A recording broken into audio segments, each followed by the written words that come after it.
모세가 그의 장인 미디안 제사장 이드로의 양떼를 치더니 그 떼를 광야 서쪽으로 인도하여 하나님의 산 호렙에 이르매 여호와의 사자가 떨기나무 가운데로부터 나오는 불꽃 안에서 그에게 나타나시니라. 그가 보니 떨기나무에 불이 붙었으나 그 떨기나무가 사라지지 아니하는지라. 이에 모세가 이르되 내가 돌이켜 가서 이 큰 광경을 보리라. 떨기나무가 어찌하여 타지 아니하는고 하니 그때 여호와께서 그가 보려고 돌이켜 오는 것을 보신지라. 하나님이 떨기나무 가운데서 그를 불러 이르시되 모세야 모세야 하시매 그가 이르되 내가 여기 있나이다. 하나님이 이르시되 이리로 가까이 오지 말라. 네가 선 곳은 거룩한 땅이니 네 발에서 신을 벗으라. 또 이르시되 나는 내 조상의 하나님이니 아브라함의 하나님 이삭의 하나님 야곱의 하나님이니라.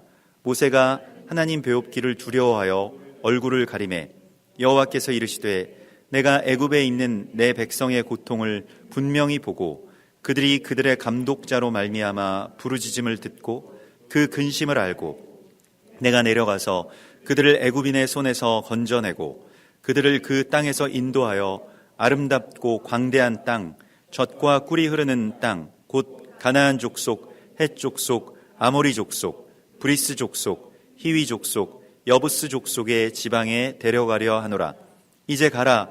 이스라엘 자손의 부르짖음이 내게 달하고 애굽 사람이 그들을 괴롭히는 학대도 내가 보았으니 이제 내가 너를 바로에게 보내어 너에게 내 백성 이스라엘 자손을 애굽에서 인도하여 내게 하리라. 모세가 하나님께 아뢰되 내가 누구이기에 바로에게 가며 이스라엘 자손을 애굽에서 인도하여 내리이까. 하나님이 이르시되 내가 반드시 너와 함께 있으리라. 네가 그 백성을 애굽에서 인도하여 낸 후에 너희가 이 산에서 하나님을 섬기리니 이것이 내가 너를 보낸 증거니라.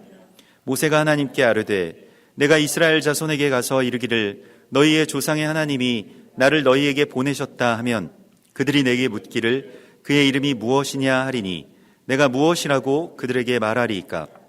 하나님이 모세에게 이르시되 나는 스스로 있는 자이니라. 또 이르시되 너는 이스라엘 자손에게 이같이 이르기를 스스로 있는 자가 나를 너희에게 보내셨다 하라. 하나님이 또 모세에게 이르시되 너는 이스라엘 자손에게 이같이 이르기를 너희 조상의 하나님 여호와 곧 아브라함의 하나님 이삭의 하나님 야곱의 하나님께서 나를 너희에게 보내셨다 하라. 이는 나의 영원한 이름이요 대대로 기억할 나의 칭호니라. 아멘. 우리 이번 주에 토라포션의 말씀은 이 쉐모트라고 하는 제목을 갖고 있고요. 이것은 그 출애굽기 전체의 제목이기도 합니다. 출애굽기가 그 번역된 성경에서는 라틴어나 헬라어로 번역된 성경에서는 이제 출애굽해서 애굽에서 나왔다라고 하는 그 이야기를 그렇게 그 제목으로 삼습니다만은 히브리 성경에서는 이제 그 출애굽기의 제목이 그 이름들이라고 하는 이 쉐모트라고 하는 제목을 갖고 있습니다. 그래서 그 이름을 기억하시고 그 백성들의 이름을 기억하시고 또 이스라엘의 12 아들들 그러니까 12지파의 이름을 기억하시고 그 이름을 부르셔서 건져내시는 또 그 이름을 찾게 해주시는 바로 그 이야기. 그래서 많은 사람들이 애굽에 살면서 애굽의 이름을 가졌을 것입니다. 애굽의 이름은 애굽의 신들의 이름, 그 신들에게 내가 속한 자이다, 이런 식의 어떤 많은 그 이름들이겠죠. 그래서 그러한 그 빼앗겼던 이름들 그리고 가려졌던 이름들을 다시 하나님께서 찾아내셔서 그 언약을 성취하시고 회복하시는 바로 그 이야기가 출애굽기의 이야기입니다. 그래서 하나님께서 우리의 이름을 찾아내시는 이야기이기도 하고요. 동시에 같은 이야기인데 우리가 하나님의 이름을 찾아가는 이야기입니다. 그것이 바로 쉐모트의 이야기라고 할 수가 있겠습니다. 우리가 이름을 안다라고 하는 것은 우리 사람의 어떤 관계 안에서도 통성명을 하고 지낸다라고 하는 것은 관계가 어느 정도 진전된 것을 의미할 겁니다.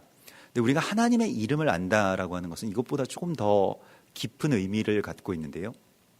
그냥 그 이름이 뭔지 안다. 우리가 기계적으로 아는 것이요. 그냥 여호와 하나님, 또 예수와 하나님, 예수님, 이런 하나님을 우리가 알고 있죠. 그래서 때로는 여호와 니시의 하나님, 여호와 라파의 하나님, 그래서 어떻게 하시는 하나님에 대해서도 우리가 이렇게 알고 있습니다만은 이름을 안다라고 하는 것은 조금 더 깊은 어떤 관계와 또 의미 안으로 들어가는 것을 말합니다. 그러니까 그냥 우리가 여호와 하나님 할 때와 그 여호와 하나님에 대한 같은 여호와 하나님이지만은 그러나 하나님과 나와의 어떤 그 긴밀한 관계 안에서 어떤 이야기 속으로 하나님께서 부르시는 그 부르심, 그것이 이제 이름을 찾아간다라고 하는 이야기가 되겠습니다. 그래서 이 출애굽기서에서는 그 이름을 어떻게 찾아내느냐, 그리고 이름이라고 하는 것이 결국에는 이제 언약인데 그 언약의 어떤 말하자면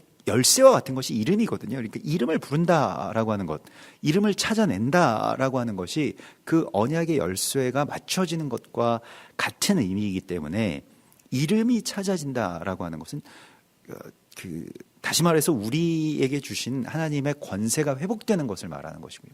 그 언약의 어떤 이 전체가 이렇게 회복되어 가는 것들을 하나님께서 이 쉐모트, 그러니까 이름의 회복으로서 우리 가운데 계시하고 있습니다. 여러분들도 다 각자의 이름을 누군가로부터 부여받아서 살아가고 계실 겁니다. 보통 일반적으로 뭐 우리 부모님이나 또 뭐 할아버지 할머니에게 그 이름을 그렇게 부여받아서 살아가게 되죠. 뭐 어떤 분들은 예수 믿기 전에 뭐 장명가에게, 뭐 저도 예전에 그 장명가에게 받은 이름으로 중학생 때까지 그렇게 불려왔다가 하나님께서 주신 이름으로 이렇게 바꾸자. 그래서 지금 뭐 좀 특이한 이름으로 이렇게 바뀐 그런 경우인데요. 그 이름을 주신다라고 하는 것은 그의 어떤 존재의 의미를 내가 바라고 또 구하고 또 그렇게 예언하는 것이죠. 하나님께서 우리에게 이름을 주시기도 하고 또 우리가 뭐 우리의 자녀에게 우리의 뭐 손자 손녀에게 그런 이름을 줄 때는 얼마나 그 사랑과 어떤 소망을 거기에 담고 있습니까? 그래서 이 아이가 이렇게 되었으면 좋겠다라고 하는 어떤 바람이 그 안에 있죠. 이스라엘이라고 하는 이름도 또 뭐 레위라고 하는 이름, 또 요셉이라고 하는 이름, 또 뭐 이사갈이라고 하는 이름, 그러한 이름들 하나하나에 의미가 있고 또 거기에 이야기가 있고 또 거기에는 더 깊은 하나님의 약속이 있는 것들을 우리가 이제 보게 됩니다. 그래서 고린도후서 6장 9절에서는 너희는 무명한 자 같으나 유명한 자요, 죽은 자 같으나 보라 우리가 살고 징계를 받은 자 같으나 죽임을 당하지 아니하였다라고 말씀을 하시는데, 이름이 없는 자 같으나 이름이 있는 자다라고 말씀을 하시는 것은요, 그 언약이 우리 가운데 다시 온전하게 회복될 것에 대한 약속을 하나님께서 우리 가운데 주시고 있습니다. 그래서 오늘은 특별히 이 하나님의 이름, 곧 그 여호와라고 하는 그 이름을 찾아가는 이 모세의 이야기가 펼쳐지게 됩니다.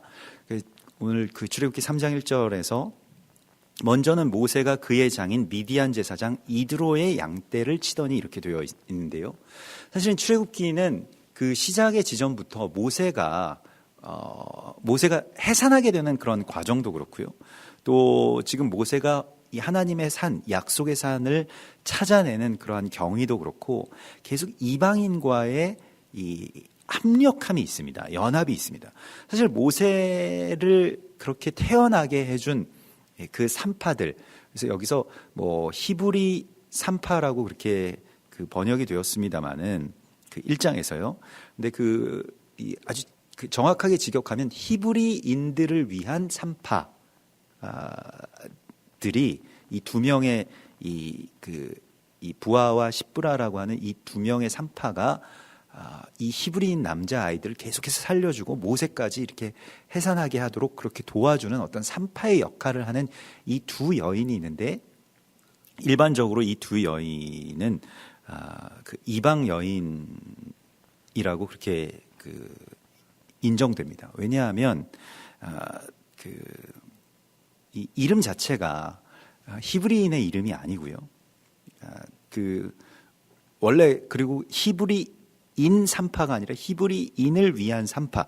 그러니까 이 애굽의 어떤 그 체제 안에서 바로 왕이 직접 명령할 수 있는 그러한 이 이방 여인 산파로서 그렇게 알려져 있습니다. 그래서 그 랩슬리라고 하는 학자가 히브리인을 위한 산파의 의미에 대하여서 이것은 이 아주 그 이방인과 이 히브리인들이 같이 합력하여서 모세라고 하는 이 말하자면 구원자의 예표적인 인물인 이 모세를 이 출산하게 하는, 그러니까 히브리인의 몸에서 나오지만은 히브리인의 몸에서 나올 수 있도록 도와주는 것은 또 이방의 이 산파들이었다라고 하는 것을 아주 직접적으로 이렇게 밝히고 또 뭐 주장해서 많이 인정을 받기도 했습니다. 신학계에서요. 그래서 오늘 여기 이 출애굽기 3장에서는 이제 이드로가 나오죠. 모세의 장인 이드로, 이 미디안 제사장이라고 되어 있는데요. 그 미디안 땅에서도 뭐 다른 뭐 이방 신들을 섬기는 어떤 그런 이교의 제사장이 아니라 하나님을 믿고 하나님을 먼저 섬기고 있었던 이 이드로가 이 모세가 하나님을 만나도록 하는 데에 일조합니다. 그래서 나중에도 이제 이 시내산에 이스라엘 백성들이 가서 이 십계명이라고 하는, 또 십계명과 토라라고 하는 그 엄청난 그 언약을 받는 데에 있어서 이 이드로가 또 한 번 등장하는 것을 보게 되는데요. 그러니까 모세가 호렙산, 여기서는 호렙산으로 되어 있습니다. 그 하나님의 산 호렙을 이제 찾게 되는 그 이야기의 배경에는 이드로가 있고요. 항상 이드로가 있습니다. 이드로가 뭐냐? 이드로는 뭐 모세의 장인이고 뭐 미디안 제사장 이렇게 되어 있습니다만은 이 출애굽기 2장에서는 앞전장에서는 이드로의 이름을 르우엘이라고 그렇게 말했고요. 오늘 이 3장 1절에서는 이드로라고 되어 있습니다. 그 르우엘이라고 하는 것은 레우엘 해서 엘의 친구, 그러니까 하나님의 벗이다라는 그런 뜻입니다. 하나님의 벗, 아브라함이 이제 하나님의 벗이라고 하는 칭호를 받았는데요. 야고보서 2장 23절에 보면 이에 성경에 이른바 아브라함이 하나님을 믿으니 이것을 의로 여기셨다는 말씀이 응하였고 그는 하나님의 벗이라 칭함을 받았다라고 되어 있습니다. 그러니까 하나님을 믿는 자, 또 그 믿는 자의 표상인 이 아브라함이 하나님의 벗이라고 하는 칭호를 받은 것처럼 이 르우엘이라고 하는 이 존재는 이방의 교회, 또 이방의 남은 자를 뜻하고 있습니다. 르우엘에게는 7명의 딸이 있었고요. 그 7명의 딸 가운데 하나가 이제 모세의 아내가 되게 되죠. 이 딸 7이라고 하는 것은 뭐 7 뭐 금초대, 뭐 7 뭐 등잔, 뭐 이런 이 표현들이 계속해서 성경에서 나오게 되면 그것은 이제 뭐 완전함의 숫자이기도 합니다만은 그러나 이것은 교회에 대한 또한 그러한 예표이죠. 그래서 그 르우엘이 이제 이드로라고 하는 이름으로 불리할 때의 그 이름의 의미는 그 이드로는 이제 그 어원이 예테르에 있는데요. 예테르라고 하는 것은 돌출되다라고 하는 뜻을 갖고 있습니다. 그래서 뭔가가 돌출된다라고 하는 그 개념은 이렇게 뭐가 여분으로 남은 것, 그걸 이제 돌출된다라고도 이렇게 말을 하는데요. 그래서 남긴 것, 남은 것, 남은 자, 이것이 바로 예테르입니다. 그러니까 이드로라고 하는 말, 그래서 이게 이제 풍부하다라고 하는 말도 사실은 이게 넉넉하다, 뭐 남는다, 뭐 남아 이렇게 이야기를 하는 게 뭐 풍부하다라고 하는 것인데 다 예테르에서 나오게 됩니다. 그래서 이방인의 충만함, 이게 이제 이드로입니다. 그러니까 이방인의 충만함이라고 하는 것은 이방인들이 뭐 14만 4천 명이 뭐 꽉꽉 차고 뭐 이러한 개념이 아니고 충만함이라고 하는 것은 그러니까 뭐 그 로마서는 좀 그 번역이 잘못됐는데 예전에는 충만한 숫자, 뭐 충만한 수가 차기까지라고 해서 좀 이상한 생각을 하도록 만드는데 충만함이 맞습니다. 그런데 그 충만함이라고 하는 것은 풍부한 그 남은 것, 남은 자가 된다라고 하는 것입니다. 그러니까 숫자가 많아진다라고 하는 것이 아니고요. 물론 뭐 숫자가 많아지면 남은 자도 많아지겠죠. 예, 뭐 일반적으로는 비례하겠지만 꼭 그런 것만은 아니겠습니다만은 이방의 남은 자의 표징적인 인물이 이드로이고요. 이방의 믿는 자들에게 있어서는 하나님께서 그들이 바알에게 무릎 꿇지 않고 또 세상에게 완전히 삼켜지지 않은 그 남은 자가 되라고 주께서 말씀을 하십니다. 이사야서 10장 21절에 성경 전체가 사실은 남은 자에 대한 개념으로 꽉꽉 차 있습니다. 이사야서나 예레미야서를 보면 남은 자에 대한 말씀이 얼마나 많은지 모르겠습니다. 그래서 그 남은 자, 이 땅의 남은 자가 그 그루터기니라 주께서 이렇게 이 말씀을 하시는 그 영어로는 이제 렘넌트라고 하죠. 그 남은 자에 대한 그 개념을 우리가 잘 알아야 하는데 이게 이제 이드로가 그런 표징이 되고요. 또 로마서 11장 4절에 보면 저에게 하신 대답이 무엇이뇨? 내가 나를 위하여 바알에게 무릎을 꿇지 아니한 사람 7천을 남겨두었다 하셨으니 그런즉 이와 같이 이제도 은혜로 택하심을 따라 남은 자가 있느니라. 남은 자라고 하는 것은 초월하는 것이고요. 또 끝까지 견디는 것이고요. 또 바알에게 무릎 꿇지 않고 타협하지 않고 계속해서 하나님의 진영 가운데 하나님의 편에 서는 자들을 남은 자라고 하는 것이고 이것은 승리자를 말하는 것입니다. 이드로가 바로 그러한 사람의 예표적인 인물이고 이 이드로를 통해서만 모세나 히브리인들은 하나님의 그 약속의 산에 가 닿을 수가 있다라고 하는 것입니다. 그게 굉장히 놀라운 컨셉인데요. 그냥 모세가 알아서 갈 수도 있게 만드시지 않고 꼭 이드로를 거쳐서 그러니까 모세가 이드로의 양떼를 칠 때 이런 일이 일어난다라고 하는 것을 우리가 보게 됩니다. 나중에도 이제 출애굽기 18장에 그 십계명이 주어지기 그 직전의 이야기가 이드로가 모세를 다시 만나서 그 시내산 이 자락에서 이제 하나님의 말씀을 받는 어떤 그러한 그 길을 열어주는 것을 보게 되는데요. 우리가 이방의 남은 자가 된다라고 하는 것은요, 이 세상의 바알에게 무릎을 꿇지 않고 또 하나님의 시간을 계속해서 기다리는 그 남은 자가 되기를 우리가 힘써야 합니다. 이것은 태양신에게 굴복해서는, 그러니까 바알에게 무릎 꿇지 않는다라고 하는 것은 바알도 일종의 태양신이거든요. 그래서 태양신에게 굴복하지 않는다라고 하는 것은 이 세상의 어떤 시스템, 또 안전하다고 사람들이 그냥 다 이제 통용되는 안전하다라고 그렇게 생각되는 어떤 상식적인 이야기에서 빠져나오는 것을 말합니다. 하나님의 진영으로, 하나님께서 말씀하시는 대로 하나님 말씀 그대로 살아가기를 구하고 원하는 바로 그 남은 자들이 되라고 주께서 말씀을 하시고 있습니다. 그래서 이것이 이제 교회사적으로 보면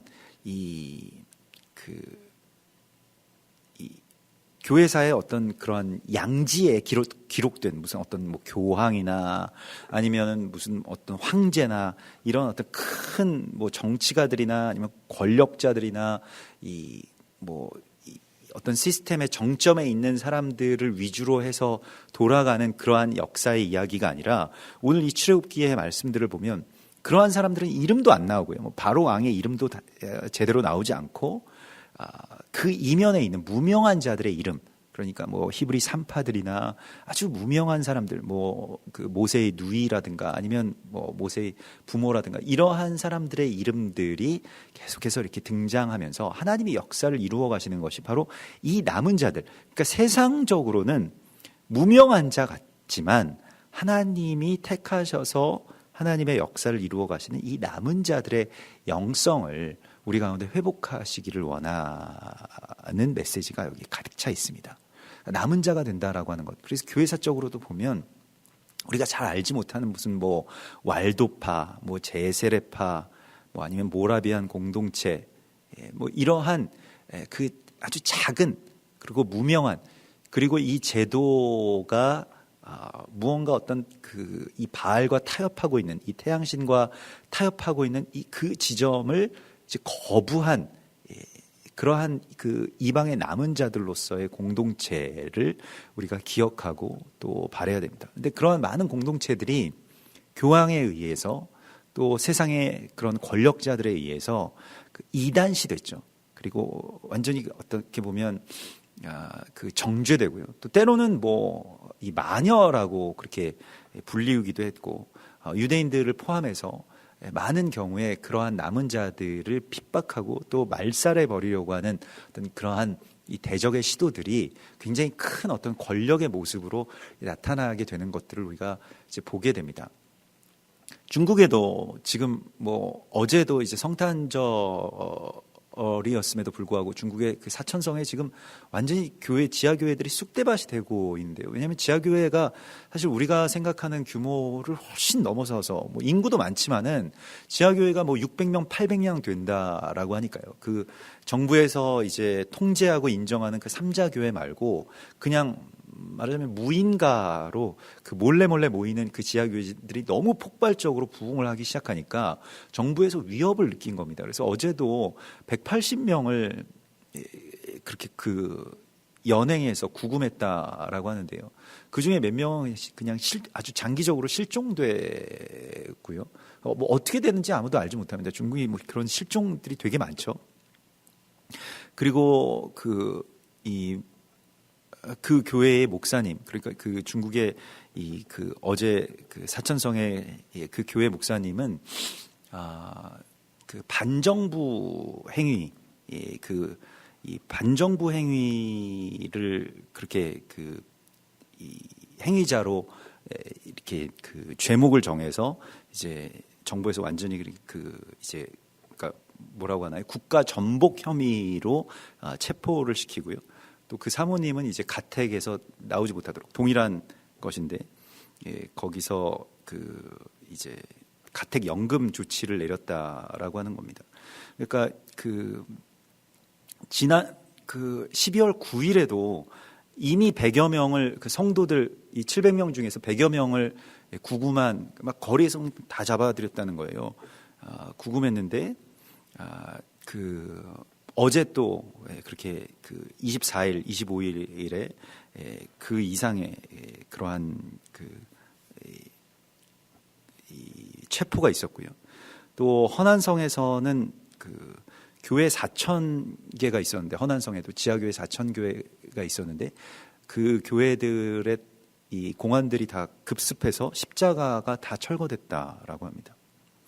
그리고 성경책 등을 다 빼앗아서 불태우고요.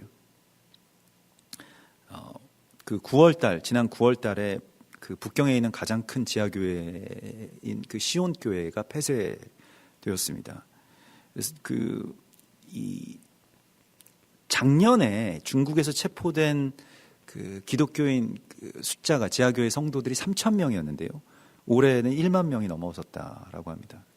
내년엔 더 가속화될 거고요. 이 마지막 때의 어떤 그 교회에 대한 이 국가적인 그 핍박의 시대가 아주 본격화되고 있죠. 중국이 그렇게 되고 있고요. 뭐 한국도 마찬가지이고, 뭐 일본은 뭐 핍박할 필요가 없이 너무 연약하기 때문에요.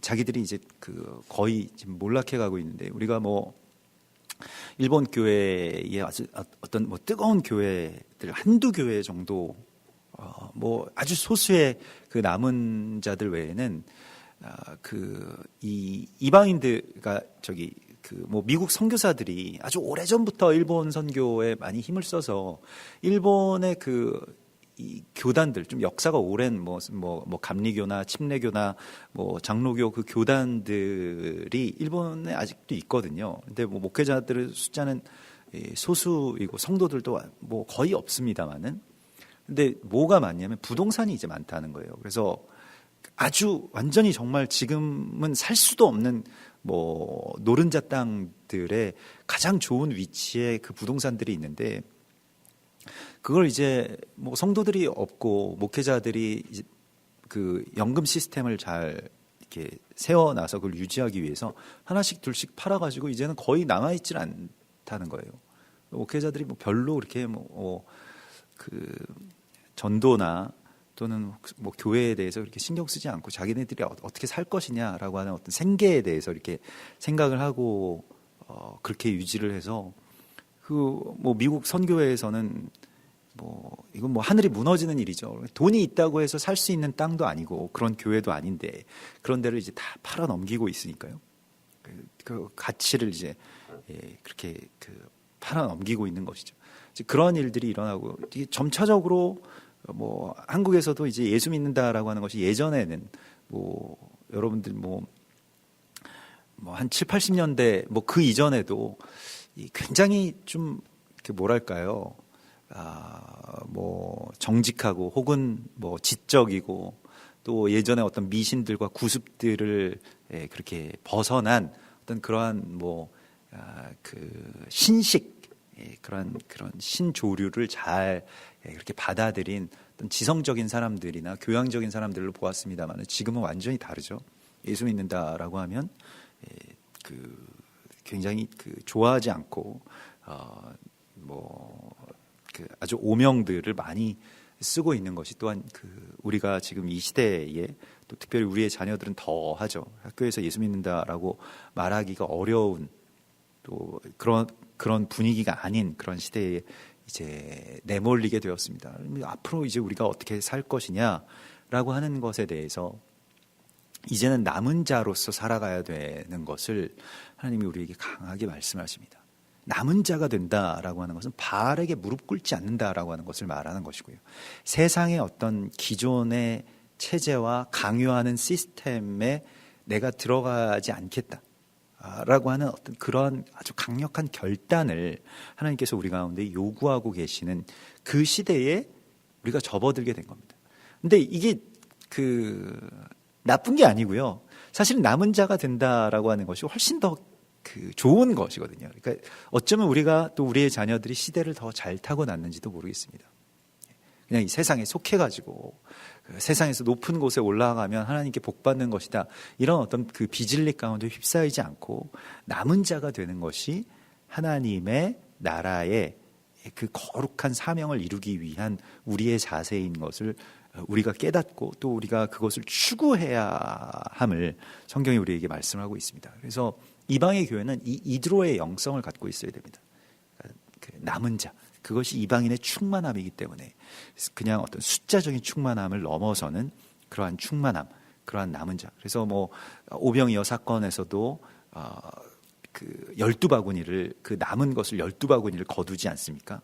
칠병이어 사건에서도 7바구니 거두고 그러한 그 이야기가 다 연결되는 남은 자에 대한 말씀입니다. 그래서 성경에서 여러분 남은 자에 대해서 한번 찾아보십시오.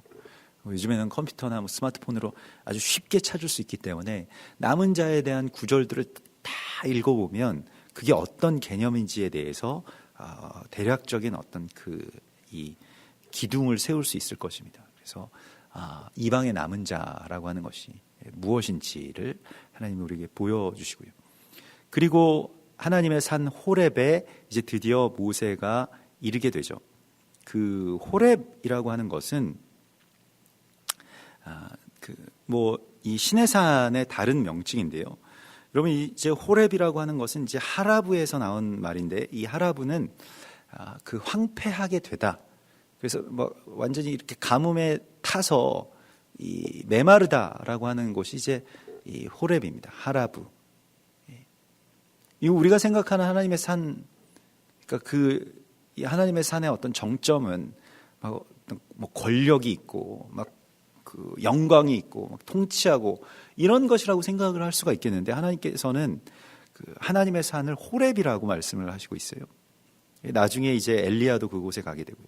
사실 우리가 번지수를 잘못 찾으면 다른 산으로 올라가게 됩니다. 그래서 예전에 그 썰렁한 그 유머 중에 이 산이 아닌가벼 이런 거 있잖아요. 그래서 그 엉뚱한 산에 올라가가지고 이거 하나님께서 나에게 다 인도해 주셨다. 여기가 하나님의 산이다. 이렇게 간증도 하고 전도도 하고 이렇게 되는 것이죠. 근데 하나님의 산은 십자가가 있는 그 골고다, 곧 호렙을 의미하는 것입니다. 십자가에서부터 시작하지 않고 십자가가 정점이지 않은 신앙은 다 거짓된 것이에요. 우리가 지난 그 성탄절의 그 메시지도 함께 나눈 적이 있습니다만은 그게 이 크리스마스라고 하는 것이 사실은 그 크리스마스를 만들어낸 자들의 어떤 의도가 어디서부터 시작할 거냐, 기독교를 어디서부터 시작할 거냐라고 했을 때 그냥 예수님이라고 하는 어떤 아기 예수의 생일에서부터 시작하게 하자라고 하는 어떤 그 비진리의 의도가 있었다라고 하는 거죠. 그러니까 그냥 크리스마스에 낭만도 좋고 다 좋은데 거기에 그 의도를 우리가 한번 생각해 볼 필요가 있다라고 하는 겁니다.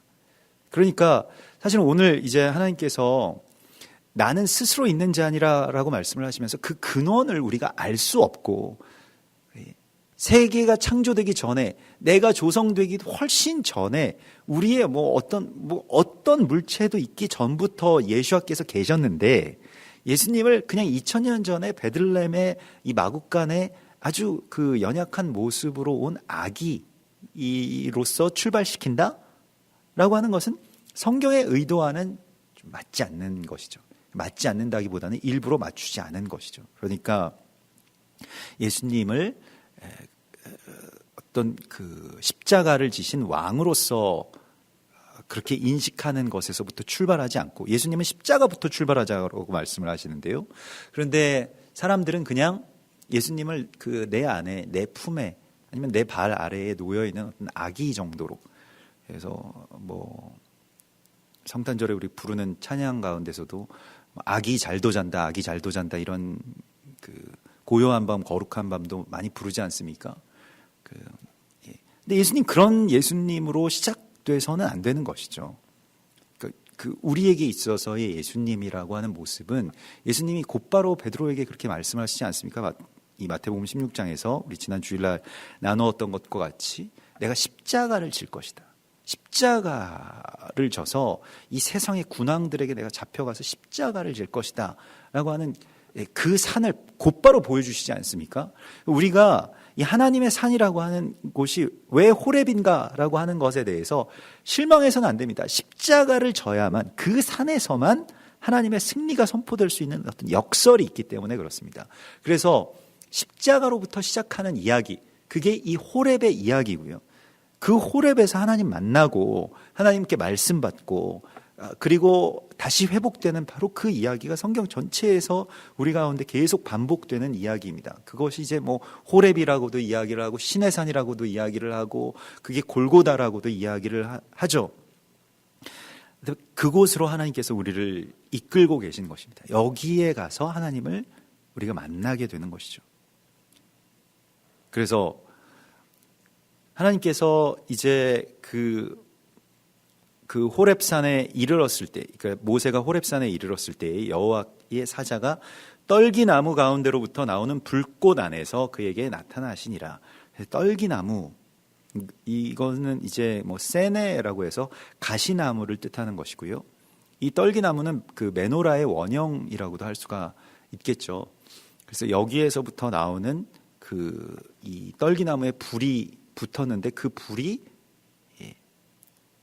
떨기나무를 태우지 않고 있는 이 모습, 이게 바로 이 메노라의 모습과 같은 것인데요. 무엇이냐면, 이제 보통 일반적으로 타도 타지 않는 나무라고 하는 것은, 우리가 일반적으로 무엇을 이제 나를 연소시켜서 그렇게 다 태울 때까지, 우리가 뭐 번아웃 된다라고 하죠. 나 자신의 어떤 힘과 나의 어떤 존재와 뭐 사역과 조직과 이런 걸 다 그냥 태워가지고 불을 붙여서 사용하는 것이 이 세상의 어떤 법칙입니다. 이 세상의 연소 법칙인데요. 생명도 다 타버리고, 다 모든 것들이 다 타버리죠. 우리가 점점 다 심지가 타버리는 것과 같이 다 타고 소멸의 지점 가운데로 이렇게 가고 있는 것이 이 세상의 법칙이라고 한다면, 하나님의 나라에서는 타도 타지 않는 나무, 이게 이제 십자가이고요.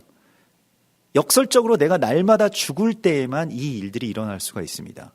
그러니까 타도 타지 않는 이 나무라고 하는 이 하나님의 어떤 그 계시의 통로가 십자가, 또 그 가시나무, 또 메노라, 이런 것들로 우리 가운데 표현되면서 어떻게 해서 타도 타지 않느냐? 메노라는 성령의 기름을 계속해서, 그 거룩한 기름이 계속 공급될 때 타지 않죠.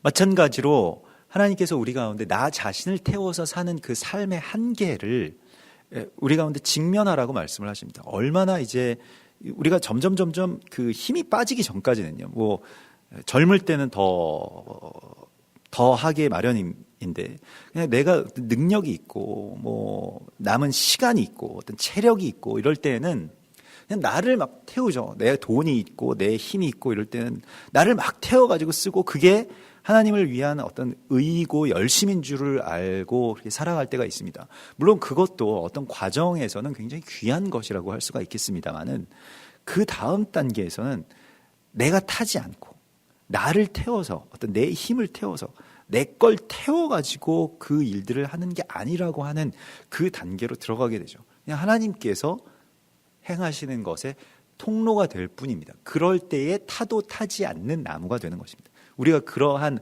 하나님의 불의 통로가 돼야 됩니다. 만약에 거기서 내가 나를 잠시라도 드러내고 내 의가 드러내고 내 힘이 나오고 뭐 나의 어떤 생각들이 거기에 나오게 되면 곧바로 그걸 그냥 타버리게 되는 것이죠. 그걸 우리가 굉장히 경계해야 되는 것이고요. 그래서 하나님이 이르시되 이리로 가까이 오지 말라. 내가 선 곳은 거룩한 땅이니 내 발에서 신을 벗으라. 이렇게 말씀을 하십니다. 그래서 그 거룩한 곳에서 신을 벗는다라고 하는 것이요. 여러분, 신을 벗는다라고 하는 그 개념은 어떤 이야기가 될까요? 여기가 거룩한 곳이다라고 하는 그런 그 표현이기도 하고, 사실 이것이 예배하는 자의 어떤 자세이기도 한데, 우리가 지난번에 이스라엘 갔을 때에 그 헐몬산에서 막 같이 찬양하고 예배할 때 히브리인들 유대인 청년들 한두 명 이렇게 와서 같이 옆에서 찬양하는데 같이 그 영의 흐름 가운데 이렇게 동참하는 것을 보았는데, 조용히 신을 벗더라고요. 그래서 신발을 벗고 그 찬양 내내 이렇게 같이 옆에서 서서 그 찬양을 이렇게 듣는 것을 이제 보았는데, 이 신이라고 하는 것은 이제 날이라고 해서 나를 묶다라고 하는 그런 뜻입니다. 나를 묶어놓은 어떤 것이죠. 그러니까 그게 어떻게 보면 나의 토대가 되는 겁니다. 나의 기초, 내가 어디에서부터 세워졌는가, 어디에서부터 출발했는가라고 하는 그 지점이죠. 그래서 그것을 먼저 벗어버리라고 말씀을 하십니다. 사실 우리는 신발에 대해서 여러분 각각의 어떤 생각을 갖고 계십니다만, 제가 예전에 굉장히 어떤 멋쟁이 친구가 있었어요.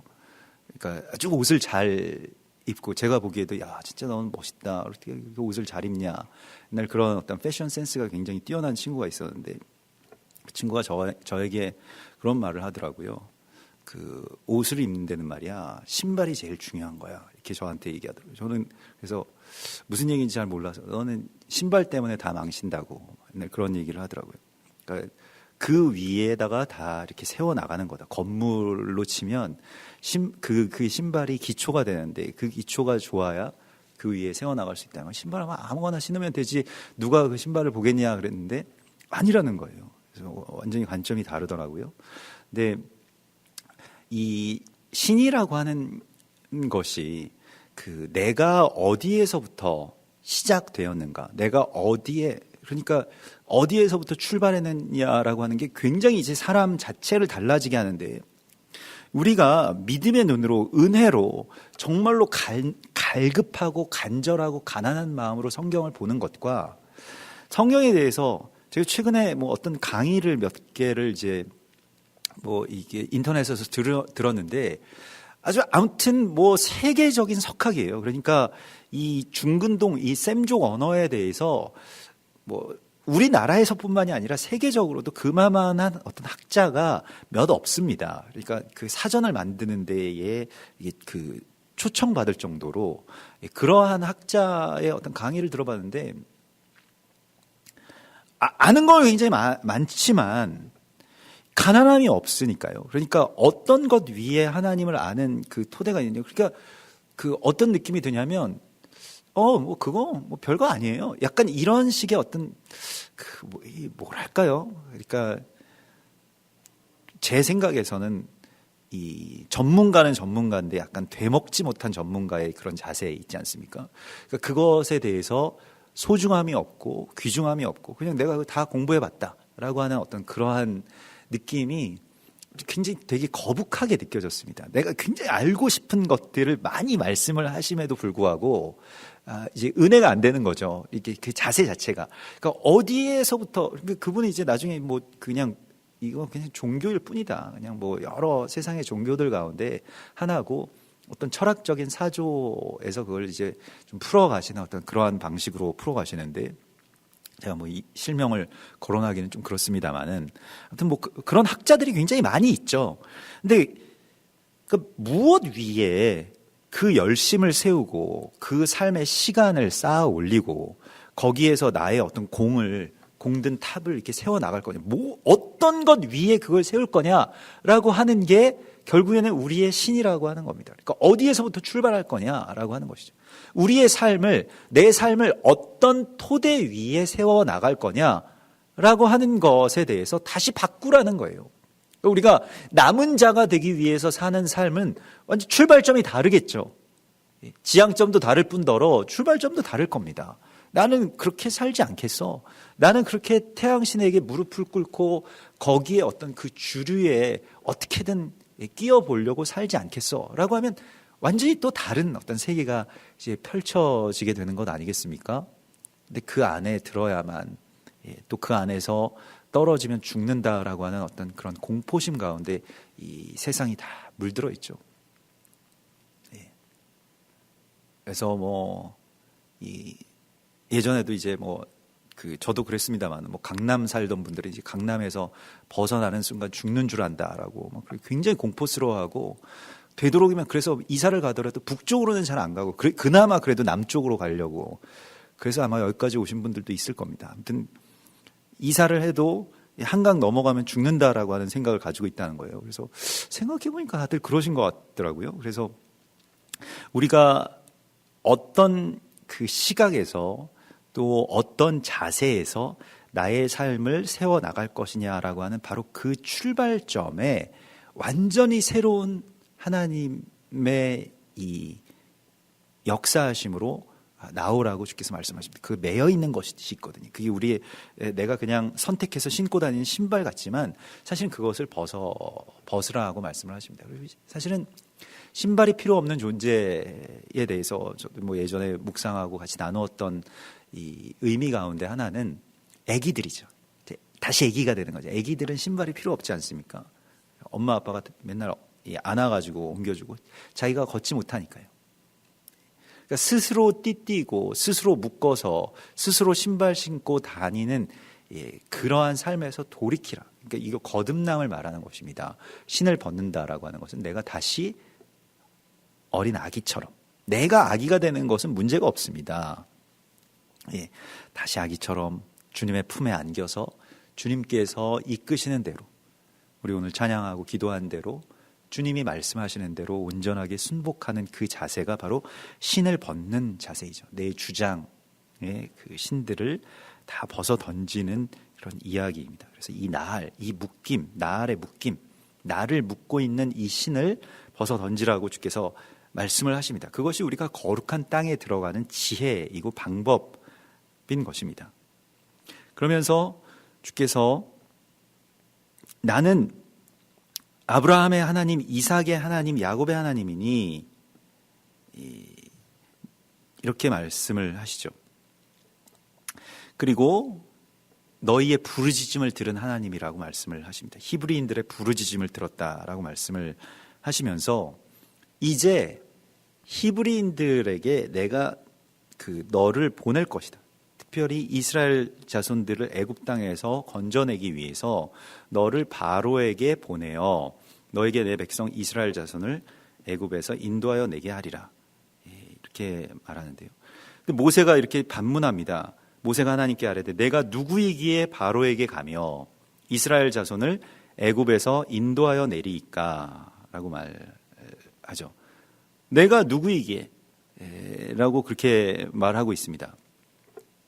모세가 누구일까요? 모세라고 하는 이름을 우리가 보면 모세가 누구인 줄을 알게 되는데, 이 모세라고 하는 이 이름이 이 애굽의 공주가 지어준 이름이죠. 그래서 모세는 히브리어로 말하자면 물에서 건져냈다라고 하는 그런 뜻입니다. 그 물 속에서 건져낸 자라고 하는 게 이제 모세라고 하는 이 히브리어의 의미이고요. 애굽의 공주가 지어줬으니까 애굽의 공주가 얘는 히브리인이니까 히브리 이름을 지어줘야 되겠다 이렇게 해서 지어주진 않았겠죠. 그 당시에 이집트에 좀 이 왕족들이 가장 많이 쓰는 이름, 무슨 구스타프손이나 무슨 하여튼 그 왕의 이름들이 있잖아요. 리차드나 이런 그런 이름처럼 애굽에서 왕족들이 가장 많이 붙이는 이름이 모세였다라고 합니다. 그래서 이 바로 이 애굽의 역대 이 파라오들의 이름은 모세라고 하는 이름이 참 많았다고 하는데요. 아흐 모세, 뭐 프타 모세, 라 모세, 투트 모세 등등. 그러니까 이 모세라고 하는 게 사실은 그 어떤 그 애굽의 다른 신들의 이름과 결합해서 이게 어떤 아이라고 하는 뜻이거든요. 예, 그래서 뭐 어떤 신의 아이라고 해서 이제 모세, 어떤 신의 아들 이렇게 해서 모세라고 썼다는 겁니다. 이것은 이제 아들이라고 하는 그러한 뜻이 되겠죠. 그래서 그 사실은 여기서 이 바로가 지금 이 모세를 죽이려고 하고 뭐 모세가 이제 보내어지는 바로 왕과 대결하는 모세와 대결하는 바로 왕이 바로 이 아흐 모세, 그러니까 모세라고 하는 이름을 가진 자와 모세가 서로 모세와 모세끼리 지금 대결하는 겁니다. 그래서 사실 이 이름을 우리가 안다라고 하면 뭐 대부분의 학자들이 이때 뭐 힉속스 왕조를 몰아내고 신왕조를 세운 이 아흐 모세 때의 일이다라고 그렇게 이야기를 하는데요. 모세랑 모세가 서로 만나서 지금 이제 대결하게 되는 같은 이름이지만은 하나는 이제 애굽 태양신의 아들의 이름을 가지고 있고요. 하나는 하나님의 아들의 이름을 갖고 있는 것이죠. 그래서 모세는 다른 뜻으로는 하나님의 아들이라는 뜻입니다. 우리가 뭐 건져내다라고 하는 그런 뜻도 일반적으로 알고 있습니다만은 그 뜻 외에 하나님의 아들, 그러니까 예수님의 어떤 예표적인 인물로서 또 모세가 그렇게 계시되고 있죠. 그래서 모세가 내가 누구이기에 그들에게 가겠습니까? 라고 하는 것이요.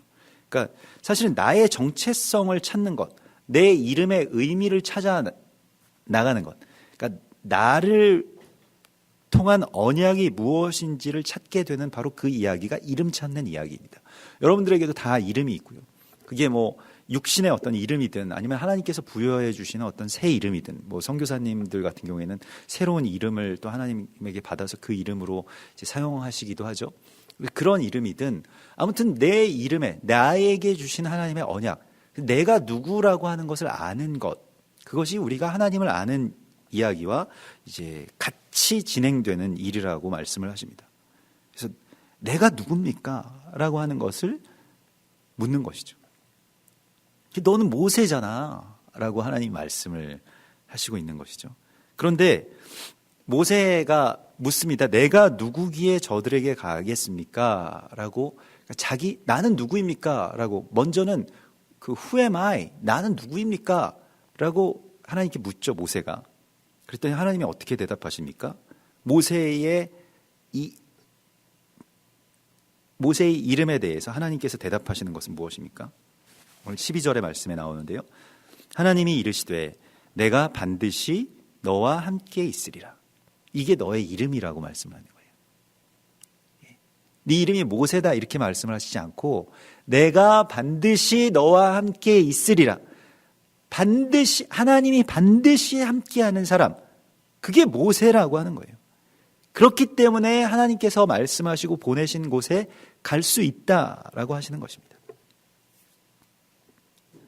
이것이 내가 너를 보낸 증거다. 네가 그 백성을 애굽에서 인도하여낸 후에 이 산에서 하나님께 나와서 하나님 예배할 것이다. 그때 넌 알게 될 것이다 라고 말씀을 하시죠. 그래서 그것을 찾아 나서는 이야기인 것이죠. 여러분도 하나님께 물으시기 바랍니다. 나는 누구입니까?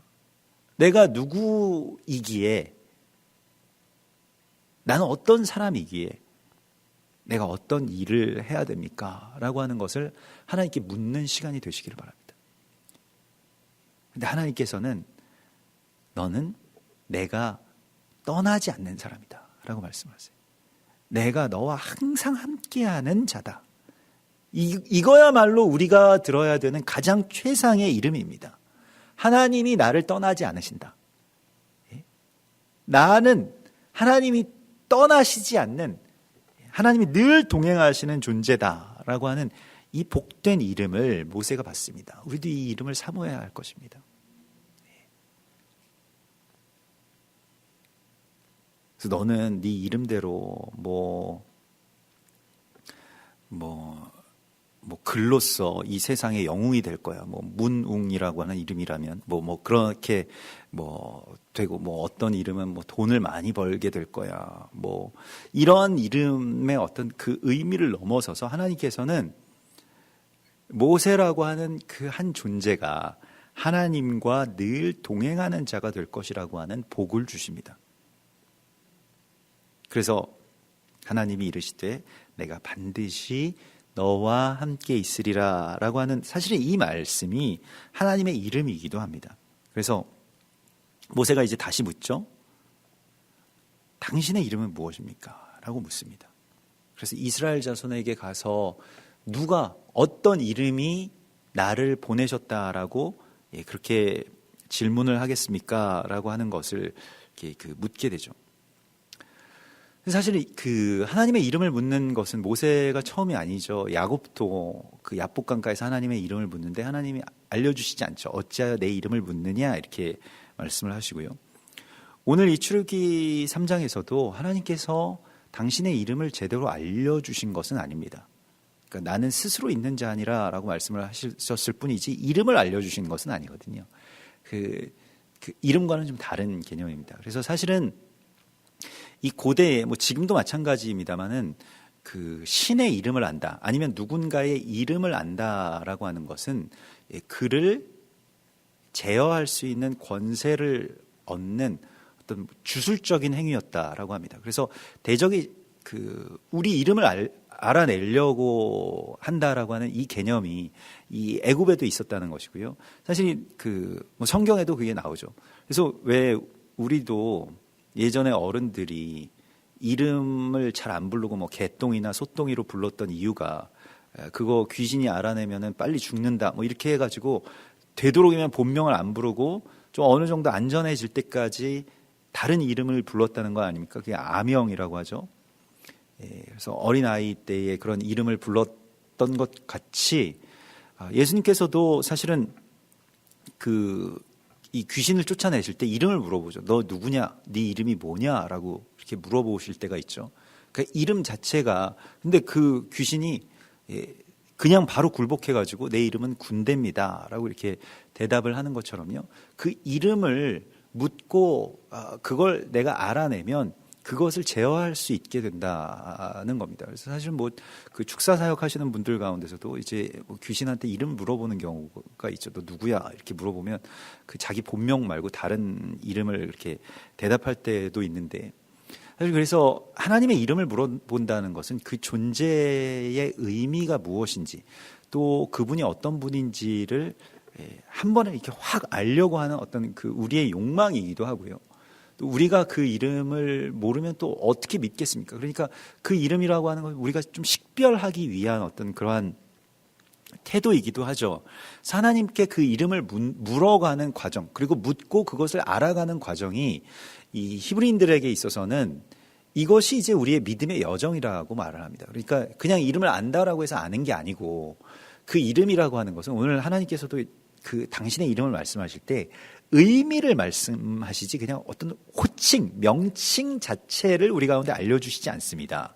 그것은 우리가 알 수 없는 것이고요. 사실은 그것을 말씀하시지도 않습니다. 그러니까 하나님의 이 이름을 하나님께서 나는 스스로 있는 자 아니라 라고 말씀을 하셨다고 해서 하나님의 이름은 스스로 있는 자이구나, 좀 알쏭달쏭하지만 아무튼 하나님이 좀 긴 이름이시지만 그냥 하나님의 이름은 스스로 있는 자라고 그렇게 말씀을 하셨구나라고 해서 하나님의 이름이 그 호칭이 딱 그렇다라고 정해진 것은 아니라는 겁니다. 우리가 알고 있는 하나님의 이름 여호와 혹은 예슈아라고 하는 그 이름도 우리가 그냥 그런 어떤 명칭으로 알고 있을 뿐이지 그 의미가 우리와 나와 이렇게 완전히 연결돼서 풀어진 것은 아닙니다. 그것은 또 다른 개념의 이야기고요. 그것을 찾아 나선 어떤 여정 가운데 우리가 있다는 거죠. 그런데 오늘 하나님께서는 모세에게 나는 스스로 있는 자 아니라 어예 아셰르 어예 이렇게 되는데 이게 히브리어로는 이게 어예라고 하는 것이 이제 뭐 어히에 해서 이 하야 뭐 동사인데요. 이게 뭐 하야라고 하는 것은 난 존재한다라고 하는 뜻입니다. 나는 있다라고 하는 뜻인데요. 그러니까 여기서 어예 이 아셰르 어예 하면 이 나는 스스로 있는 자니라라고 하는 거에서 나는도 원래 빠지고요. 이 자니라라고 하는 것도 빠지고요. 스스로 있다라고 하는 이 동사만 남습니다. 근데 이게 그 현재형일 수도 있고요. 또 미래형이 되기도 합니다. 이게 그 어떤 시제가 따로 있지 않아서 미래형도 꼭 같이 표현하는데 나는 있을 것이다. 그러니까 이게 이 앞절에 이 12절에 내가 항상 너와 함께 있을 것이다 라고 하는 이 말씀과 동일한 약속, 동일한 어떤 코드라는 거예요. 나는 있을 것이다. 그것은 어떤 의미냐면 이제 내가 너와 함께하고 이스라엘 백성들과 함께해서 할 일을 봐라 이런 뜻이기도 합니다. 이게 미래형이 되면요. 그러니까 그 이름이 계속해서 이제 어떤 존재의 형태로 드러날 것이다. 그냥 어떤 그 애굽의 신들은 그 신의 어떤 그 개념은 있지만 실제로 막 드러나진 않잖아요. 거기에서 이 악마적인 어떤 그런 파워가 나타나기도 하고 현상이 나타나기도 하지만 그것은 다 허상이고 거짓이기 때문에 실제로 존재하는 것과는 좀 거리가 멉니다. 그건 이제 대적이 만들어내는 어떤 허상의 이야기, 허구의 이야기들이고요. 근데 하나님의 역사는 실제로 있는 이 하야, 곧 실제로 있다라고 하는 이 어떤 존재에 대해서 하나님은 실존하신다라고 하는 이 말씀을 주시고 있는 것입니다. 하나님은 그냥 영적인 존재가 아니라 정말로 실제 하나님이라고 하는 것에 대해서 계속해서 말씀을 하십니다. 우리가 이 마태복음 16장에서 주는 그리스도시오라고 하는 그 고백도 하나님의 아들이십니다라고 하는 그 고백도 예수님은 실존하시는 왕이십니다라고 하는 것을 표현한 것과 마찬가지로 오늘 하나님께서 당신을 나는 정말로 있는 자다. 거짓의 신이 아니고 또 사람들이 만들어내는 어떤 관념이나 신화로서 된 것이 아니라 정말로 나는 스스로 내가 이미 존재하고 있었던 자다라고 하는 것입니다. 그래서 우리가 그것을 거슬러 올라가서 그것에 대해서 어떤 파악하고 아기 예수 때부터 2000년 전에 베들레헴에서부터 오신 그 아기 예수 때부터 점점 자라간 어떤 청년의 모습으로 인식하는 것이 아니라 그 이전부터 스스로 있는 자로서 계신 바로 그 하나님, 그 예수님을 만나게 되는 것이 주는 그리스도시요 살아계신 하나님의 아들이십니다라고 하는 그 고백과 연결되는 그런 그 이름 찾는 이야기라고 할 수가 있겠습니다. 그러니까 나에게서부터 비롯된 내가 더 먼저 있어서 내가 그냥 하나님이라고 하는 어떤 컨셉을 내가 받아들이게 된 그 이야기가 아니라 하나님 먼저 계시고요. 나를 창조하시고 세상을 그렇게 만들어내시고 다스리시는 바로 그 하나님께로 내가 다가서는 내가 나아가게 되는 바로 그 이야기가 나는 스스로 있는 자니라라고 하는 그런 표현이 되겠습니다. 이게 굉장히 어떻게 보면 철학적이기도 하고 신학적이기도 하고 알쏭달쏭한 이야기여가지고 I am that I am who I am 그러니까 나는 나다라고 하는 이 표현이 어떤 표현인지에 대해서 여러 가지의 어떤 의미도 있고 설도 있습니다만은 가장 중심이 되는 것은 아무튼 나는 존재한다, 나는 실존한다라고 하는 이 명제 가운데 우리가 가닿게 되는 것을 말합니다. 네가 만들어낸 게 아니야, 네가 선택한 게 아니야. 내가 그 모든 것들을 나로부터 이 모든 것이 다 비롯되었다라고 하는 것에 우리가 엎드리게 되는 것, 이것이 바로 나는 스스로 있는 자니라라고 하는 그 말씀 가운데 가닿게 되는 것입니다. 그래서 우리가 주의 이름을 부를 수 있게 된다라고 하는 것은 놀라운 하나님의 백성들만이 갖는 그런 권세이고요. 사실은 이 3장 14절에서 여호와께서 자신의 정체성을 사실 감추고 계신 것이거든요. 이게 이름을 알려주신다기보다는 이름을 사실 감추고 계시면서 그런데 내가 너와 함께 하겠다라고 하는 임재의 약속을 더 강하게 강조하시는 것이죠. 그래서 이것은 이 현재적이기보다는 더 예언적인 성격을 갖고 있고요. 나중에 이제 6장 그 2절과 3절에서 하나님이 모세에게 말씀하여 가라사대 나는 여호와로라 이렇게 말씀을 하시면서 하나님이 이 여호와 오늘 예흐 아쉐르 예흐라고 하는 것과 이 발음이 연결되는 여호와라고 하는 이름을 다시 한번 알려주시죠. 또 오늘 이 말씀 속에서도요, 나는 스스로 있는 자 아니라고 하는 이 말씀이 굉장히 강렬해서 사실은 그 다음 절, 그러니까 15절의 말씀에 그 이삭의 하나님, 아브라함의 하나님, 야곱의 하나님께서 나를 너희에게 보내셨다 하라라고 하는 이 이름에 대해서는 조금 그냥 넘어가는 경향이 있는데, 이것이 이제 아브라함의 하나님으로부터 시작되는 이 관계성의 하나님, 그러니까 그 이야기 속의 하나님을 하나님께서 지금 계시하고 계시는 것을 이제 우리가 보게 됩니다. 그래서 이사야서 7장 14절에 그러므로 주께서 친히 징조를 너희에게 주실 것이라. 보라, 처녀가 잉태하여 아들을 낳을 것이요 그의 이름을 임마누엘이라 하리라 라고 하는 그 임마누엘은 주님이 우리와 함께 계신다라고 하는 그러한 그 또 다른 이름이시지 않습니까? 그 이름이 오늘 출애굽기 3장에 나는 스스로 있는 자 아니라라고 하는 이름과 실은 같은 이름입니다. 내가 너희와 항상 함께 할 것이다. 이것이 하나님의 이름이시고요. 이것이 또한 나의 이름을 밝히는 내 이름이기도 합니다. 나의 이름, 하나님이 항상 함께 하시는 자가 내 이름이죠. 우리의 하나님 여호와는 어떤 분이십니까? 항상 계시는,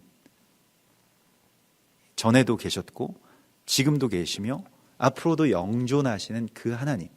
그러니까 하나님의 어떤 존재라고 하는 것이 드러나고 찾아지는 것을 같이 해나가는 것이죠. 하나님이 계시는 것, 하나님의 실존은 또 어떻게 드러나게 됩니까?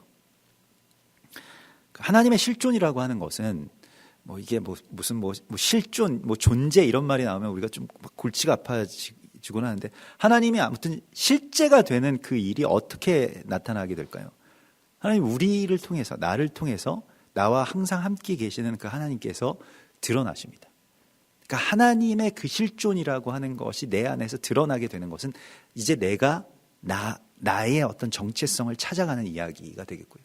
또 내 안에서 그 모호했던 하나님의 그 개념이 점차 실체화되는 것, 그것이 이제 우리가 하나님을 찾아가는 그 이야기가 되겠습니다.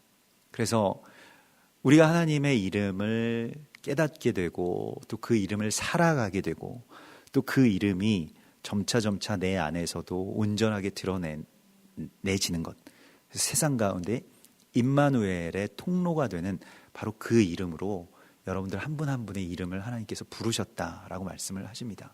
그 이름의 부르심 가운데 우리가 온전하게 응답하고 또 내 발에서 신을 벗고 약속의 산 그 호렙에서 하나님을 정말 전적으로 만나게 되는 그러한 주님의 시간이 되기를 소망합니다. 우리 같이 기도하겠습니다.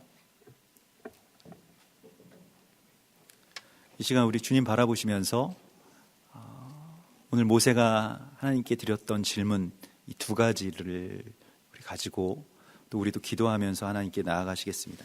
하나님, 나는 누구입니까? 또 내가 누구이기에 내가 이 일들을 온전하게 행할 수 있습니까?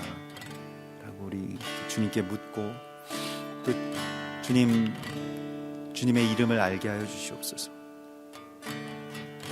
주님의 그 실존을 내가 더 경험하고 또 더 찾아낼 수 있기를 원합니다. 또 내 안에서 그것이 더 드러날 수 있기를 원합니다. 우리가 임마누엘의 통로가 되기를 원합니다. 우리 그렇게 고백하고 또 그렇게 찾는 마음으로 말씀을 붙들면서 같이 기도하십시다. 주여,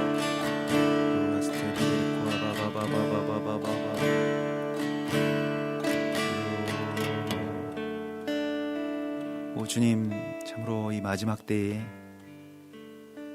주께서 우리를 이끌어내셔서 남은 자가 되게 하여 주실 것을 믿습니다.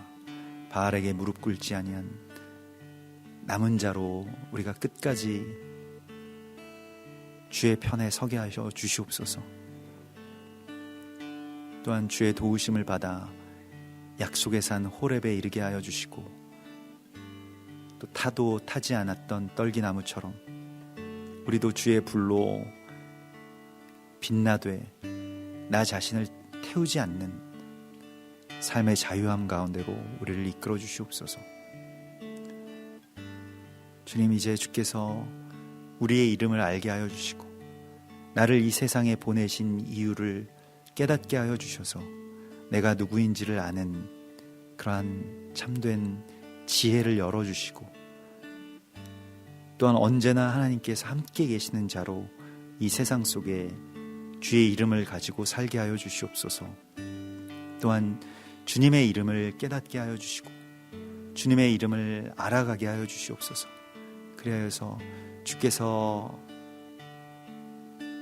이제로부터 행하실 그 모든 일들을 통해서 하나님의 이름을, 또 하나님의 실존하심과 영존하심을 알게 되는 참으로 복된 주의 자녀들 되게 하여 주시옵소서.